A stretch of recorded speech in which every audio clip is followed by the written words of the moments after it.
আমি কোনো ধোঁকা দিয়ে আপনাদেরকে হলে নিব না। ঢাকাই সিনেমার আলোচিত প্রযোজক ও নির্মাতা মোহাম্মদ ইকবাল সম্প্রতি তার নির্মিত ডেড বডি সিনেমাটি মুক্তি পেয়েছে দেশ জুড়ে। মুক্তির পর সিনেমাটি ঘিরে অনেক আলোচনা সমালোচনা হয়েছে, তবে এই সিনেমা দিয়ে বেশ সুনামও কুড়িয়েছেন Iqbal. ৩ June revenge cinema censor বোর্ডে জমা দিয়েছেন নির্মাতা ইকবাল। বিষয়টি নিশ্চিত করেছেন নির্মাতা নিজেই।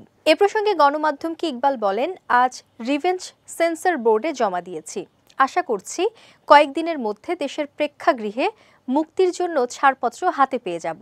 মুক্তির তারিখ জানতে চাইলে মোহাম্মদ ইকবাল বলেন, আসন্ন ঈদুল আজহাকে ঘিরে রিভেঞ্জ মুক্তি দেওয়ার বিষয়টি চিন্তা করছি, সেভাবে কাজও চলছে। এখন এর চেয়ে বেশি কিছু বলতে পারছি না, তবে কয়েকদিনের মধ্যে সব জানতে পারবেন। সিনেমাটি নিয়ে তিনি আরও বলেন, রিভেঞ্জ একটি অ্যাকশন ধর্মী সিনেমা, সেভাবেই অভিনেতা জিয়াউল রোশনকে হাজির করা হয়েছে এই সিনেমায়।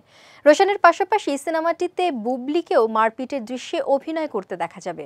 প্রথমবারের মতো জুটি বেঁধে রিভেঞ্জে অভিনয় করেছেন জিয়াউল রোশন ও শবনম বুবলি। সুনান মাল্টিমিডিয়া প্রযোজিত এই সিনেমায় বুবলি ও জিয়াউল রোশন ছাড়াও আরও অভিনয় করছেন দীপা খন্দকার, মিশা সওদাগর ও সীমান্ত সহ অনেকে। ওয়ালটন ফ্রিজ কিনে অনেকের মতো আপনিও হয়ে যেতে পারেন মিলেনিয়াল।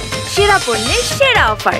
ইকবালের ডেড বডি সিনেমাটি গত রোজার ঈদে মুক্তির ঘোষণা দিলেও শেষ পর্যন্ত মুক্তির তালিকা থেকে সরে দাঁড়ান নির্মাতা। ঈদের পর ৩ মে প্রেক্ষাগৃহে সিনেমাটি মুক্তি দেন ইকবাল।